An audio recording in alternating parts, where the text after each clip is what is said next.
May it please the court, I'm Jeb Butler on behalf of the plaintiffs. This is a personal injury case based on Georgia tort law.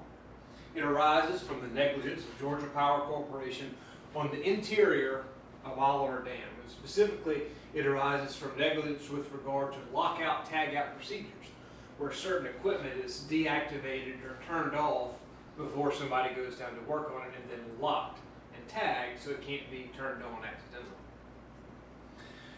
In my argument today, in this motion to remand, we'll go through all the different doctrinal tests and multi-factor standards that govern the court's decision. But at the end of the day, this case and the resolution of this case just doesn't have anything to do with and doesn't depend on federal law. And so we'll ask the court to remand this case to the state court of Muskogee County where we filed it. The facts are, briefly, that Alex Paxton was a commercial diver and he was doing some work on Oliver Dam. He descended into essentially this hole here that's shown on the screen behind me. Before he went down into that hole, the evidence will show that Georgia Power should have closed a valve on something called a penstock pipe. Now, we hadn't had the opportunity to conduct discovery, so my grasp of the facts is not perfect, but essentially the penstock pipe connects one side of the dam to the other. So when water can go through there, the water goes through really high pressures and it creates a lot of suction. So Georgia Power should have closed it using this valve shown here. Once they closed it, they should have locked it and then put the key or the tag into one of these boxes shown here. These black and white pictures are all that we have right now, unfortunately.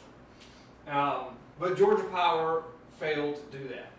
And the consequence of Georgia Power failing to do that was that when Alex Paxton descended on the interior of the dam, his arm got sucked into the hole where that penstock pipe was. And he couldn't escape.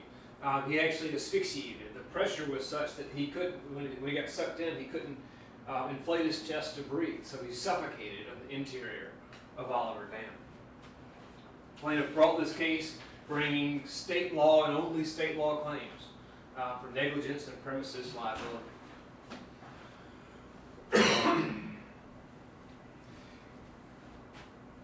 We'll get into all the doctrinal tests, but the big picture here can be captured with what the United States Supreme Court and the 11th Circuit have said about the purposes of federal jurisdiction in circumstances like this. The reason federal jurisdiction exists is so that federal courts can have uniform rules of decision.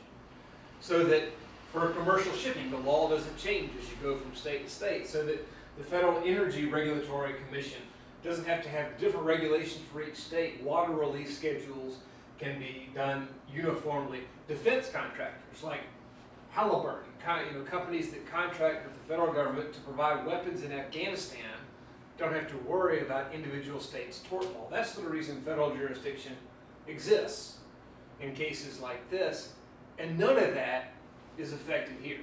Like, there's nothing about this case or the handling of this case hypothetically in the state court of Muskogee County pursuant to Georgia personal injury tort law that would affect anything the federal government is doing with commercial shipping or defense or water release or anything else.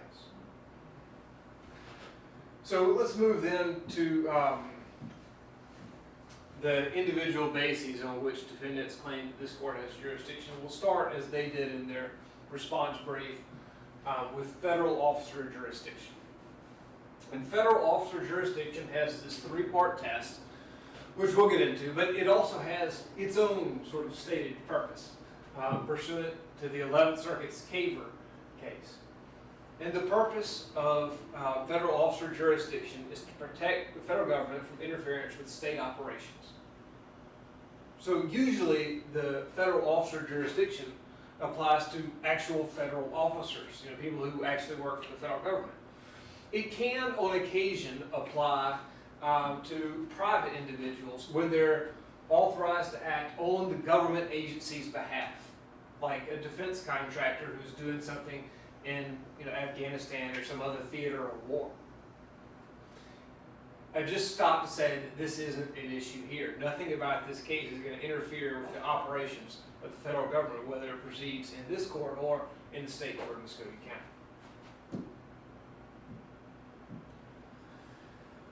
Oh, excuse me. So the three-part test for federal officer jurisdiction is this. In order to prevail and establish federal jurisdiction, the defendant has the burden of showing each of these three factors. They first must show that Georgia Power was acting under a federal officer. So we can look in more detail about what that actually means and what courts have said about it. And here we go. That means that Georgia Power, in order to satisfy the first prong of the federal officer jurisdiction, they would have to be assisting or helping to carry out the duties of a federal superior. We submit this prong is not met, cannot be met, because there was no federal superior.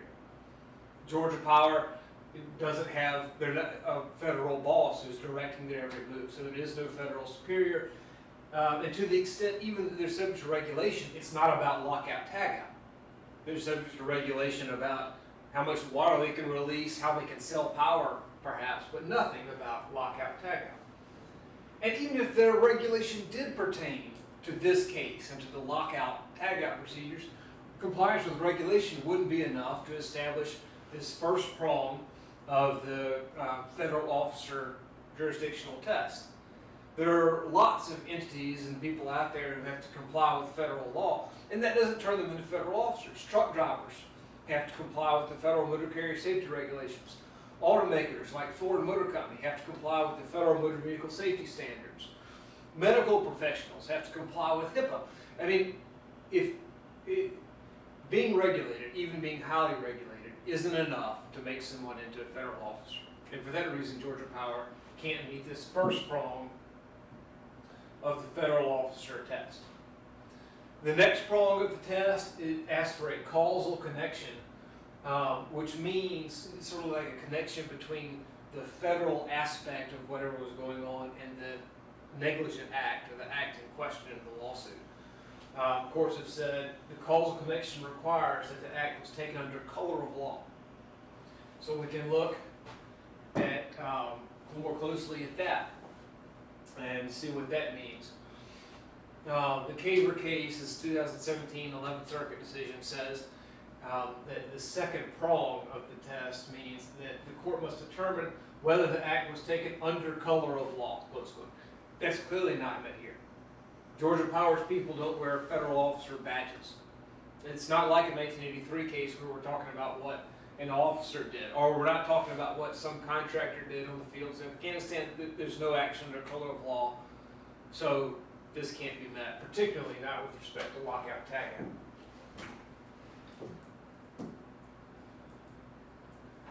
The third prong under the federal officer jurisdictional test is that Georgia Power must be able to assert a colorable federal defense. So we can talk more closely about that. Georgia Power can't just make something up. It has to be a plausible defense, and we respectfully submit that there isn't such a defense here. The only defense that Georgia Power is willing to tell us about when we conferred over 26F, or the Rule 26F report, was they were going to blame Glenn Industrial. That's not a federal defense. In the briefing, they said, oh, preemption, but they didn't actually explain how a preemption defense might work, and the reason we submit is that it wouldn't. There's clearly no preemption here. There is no federal regulation in FERC or anywhere else that the defense has identified that would conflict with using due care as state law requires. In other words, there's no conflict between any federal regulation and the Georgia requirement that you use due care and keep the premises reasonably safe. Because there's no conflict, there's no preemption. And here's the language from Caver that talks about that. If this was a situation where we as plaintiffs sought to hold Georgia Power liable for doing something that the federal regulations specifically required that they do, then yes, there could be preemption. But that's not the case here. Georgia Power was clearly supposed to do the lockout tagout procedures. They simply failed to do it. There is no preemption issue.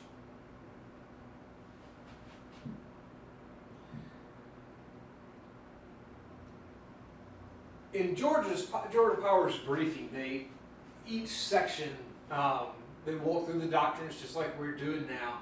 And each section emphasizes, look, we have all these regulations. It really is the point that comes up over and over again, just kind of dressed up in different in different skins, but it's usually the same thing.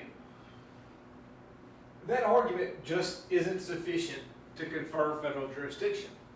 The fact that an entity is regulated, even highly regulated, is not enough to confer jurisdiction in this court. Behind me here is language from the U.S. Supreme Court in Watson, which was a tobacco case, where they talk about this very issue, that even if the regulation is highly detailed, and even if the private firm's activities are highly supervised, that's not enough to confer federal jurisdiction on that case.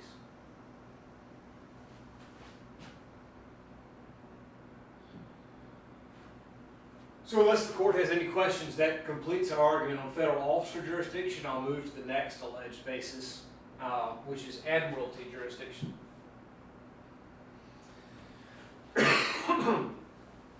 In order to have admiralty jurisdiction, Georgia Power has to carry the burden of satisfying two different tests. First, the location test, and next, the connection test. So the authority for this is the U.S. Supreme Court in the Grubart decision, and we'll start with the location test. The location test is thankfully pretty simple. Georgia Power has the burden of demonstrating that the tort occurred on navigable water.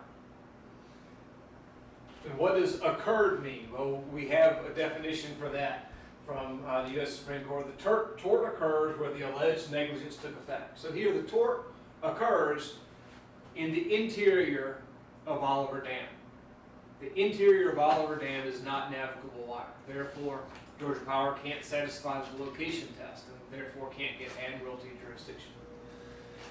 But even if that wasn't the case, even if the tort had occurred outside the dam, we still don't believe that they could satisfy even this first part, the location test, because the Chattahoochee is dammed. It's dammed at Oliver Dam, and I think even south of that, but Oliver Dam has no locks. Therefore, there can be no commercial traffic moving up and down. And when you talk about navigability, that's really what courts refer to over and over again as commercial shipping. You can't have that if you can't pass up and down the river. About 20 years ago, my father and I put in a boat just south of Columbus, down, I think just north of Fort Benning, if memory serves, and drove all the way down to Apalachicola in this deck boat. But we had to put in down there in order to go down to Apalachicola because we couldn't, the boat was already in Lake Hardy, but we couldn't start there because the dams north of Columbus don't have locks. So you can't travel that way. The south you can. We had to go through Lake Eufaula where it has locks so we could go through. So south of Columbus, the Chattahoochee may well be navigable. And I think Georgia Power submitted some language to that effect in the briefing. But when the dams don't have locks and the dams become impassable, like Oliver Dam, it's no longer navigable. And for that reason, even if the tort hadn't occurred in the interior of the dam, it still wouldn't be navigable. Location test still wouldn't be satisfied. All right.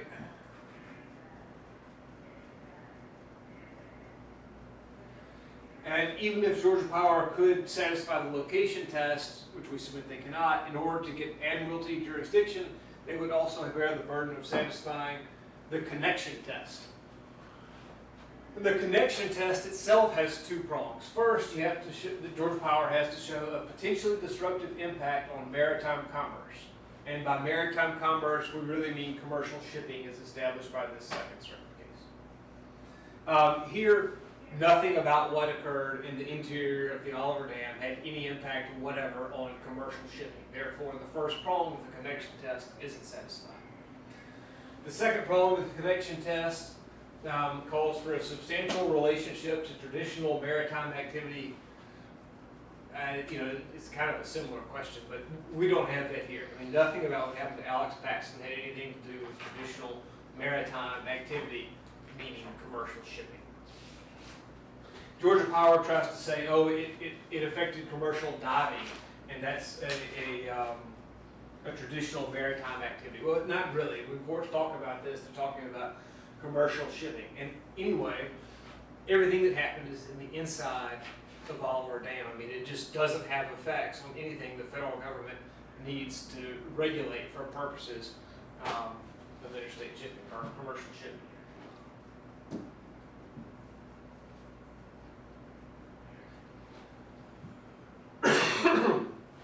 The last basis on which Georgia Power claims federal jurisdiction is federal question jurisdiction.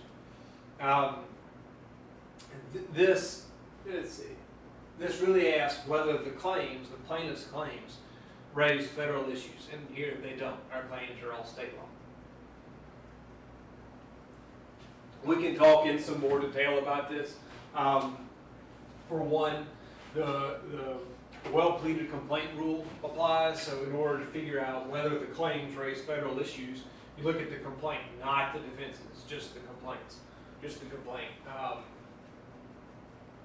And if there's a way through that the plaintiff could recover without recourse to federal law, then there is no federal question jurisdiction. Here, clearly there is. We could recover under a negligence theory, a recklessness theory, I guess, or premises liability, all of which is state law, has nothing to do with federal law or the federal government.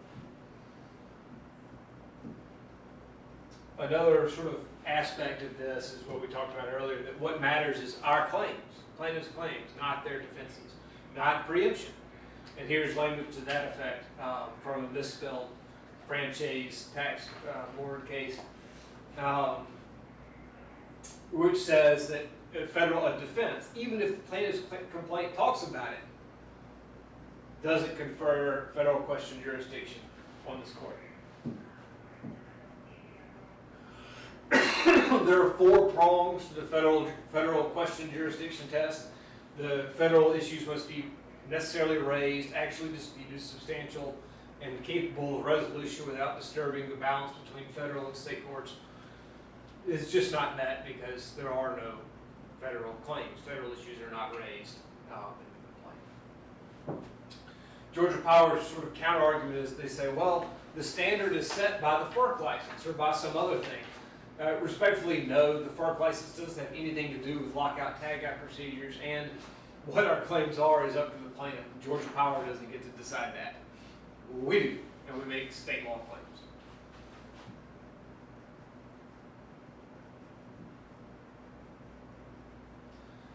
I want to thank the court for your time and attention. If you've got any questions, I'm happy to answer them.